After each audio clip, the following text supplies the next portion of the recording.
Governor na address chauduna assembly mifam pangtokre Pangkal Changyangda Chief Minister 𝐀𝐍𝐀𝐋𝐘 pakre washak lobagi thoramda hakthingna yaukhiba khawte amasung ngursanglur assembly mifam dadi virtual mode saruk yakre ozamasi khogi governor na tara nishoshu ba khogi Manipur Legislative Assembly tareshuba session hautokhiba galoinana masida Manipur ingtappa maikaida khongjel yangna junction bangamle haina governor gi warol piri oza samatangse governor gi warol se kamai thamni oza Hana maktada notice window television ke ayuki news analysis miyang tabiri ba punamuko kunjeri little government ama labor taradi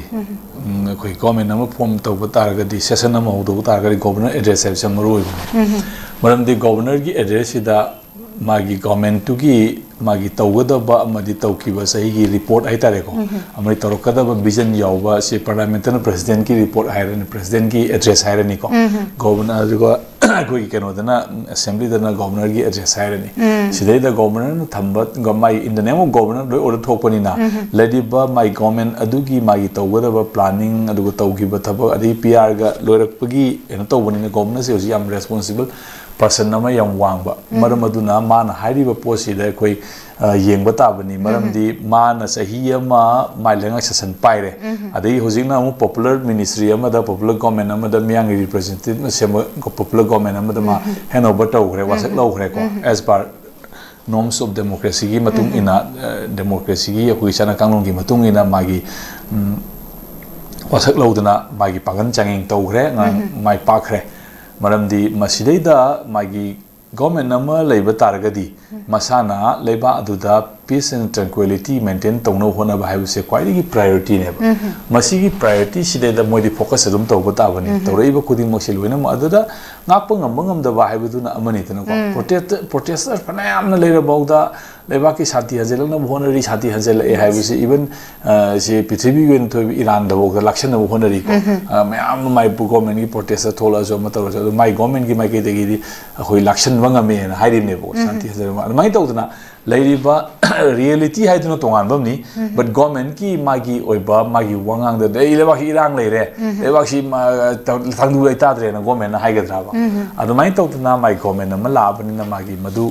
haibam thokpa amadi maike adom sanghelakna ba amadi mayam punamakna akoi gi ngainari ba pamnari ba ingtapa tangdu lai ta ba haibase akoi mayam punamakna pamnari ba amadi popular government na halakpa ama haibase akoi mayam punamakna Manipur gi mayam punamaki aspiration ne boko aduna madugi aspiration do hojik tamna akoi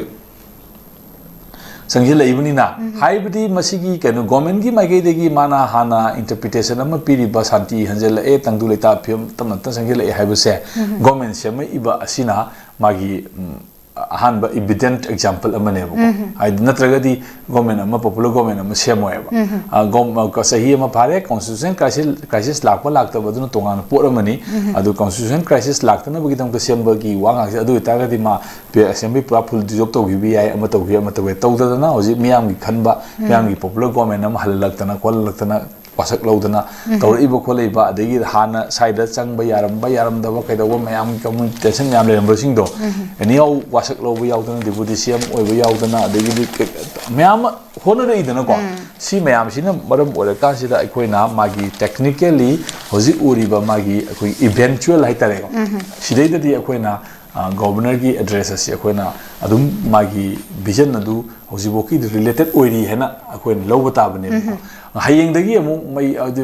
amu no mai kamna dana ta ga salam thongna ragadi mai governor ki address to mu related oidare bo hojiboki oina di ngarang hagi wafum ngasi bokti related oiri ba to some extent mai pen da ba kharana kaino ma du yawe da yawe na area o magi occupied area khara da kaigum kha irang khara thokpo khopo ki pawri tai ko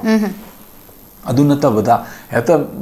hawai ge dumai na mi hat mi pun thokna dana kona tawbudu di hoji adugi leite tana ko leitabani na hari report mayam singa se masi not only government ki hona bagaloina na people ki consciousness ki level lakpa aduga magi understanding ama akoi gi what is Manipur idea of Manipur si kari no haibase realize to boda tamna horak pai tare ko id leriba magi kaina ba yaroi da magi e gi relation mayam thora kan da ko mayam lakpa family ama haibase khare khanora kan aroi bada adum akoi magi family haibasi kai bi yada pot am leidana ko adumai tawdana manipur gi leiriba singi isilinau marum apang tam gi leiriba mayam puna makse akoi lamdam sibu ngakpada lamdam sibu kanbada lamdam sibu sengatpada masigi puari ma lakna honabada yamna chawba sangaba my cultural aduga relation aduga ethnic relation blood relation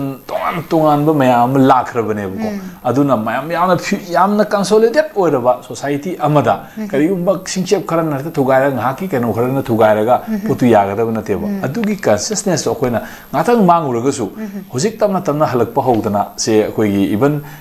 Ojik mayam thona rete na ko nimsa ke game deputy CM lobo kanda da du wasak lobo kanda da ai cookie keno nate mai geno do wale ko le haibagi pauthul idena ko thada oina adegi di se maroina bhai pei oina tongan ba lady ba mayam singa se ethnic composition se manipur haiba se koina asumna koi puna sabani tongan ba maset khragi nation na establish to wi aba nate haiba se ai koi gi apunba national consciousness ama lakpa sideida ai koi hojik uriba phenomenon khasina koi maida mangla sangche lehan uri ko maram masina governor gi leriba address se to some extent hojibokti ma related ori hena koi lobata bani adubu hojik ata hairaga hayeng ata kari urkadum haibungam dabnina koi adum miyeng ama sangaga koi gi oiba tongan ba alertness amadi adum koi lebata bani haibu famsi matang sire thamjane yam chuma pham neuza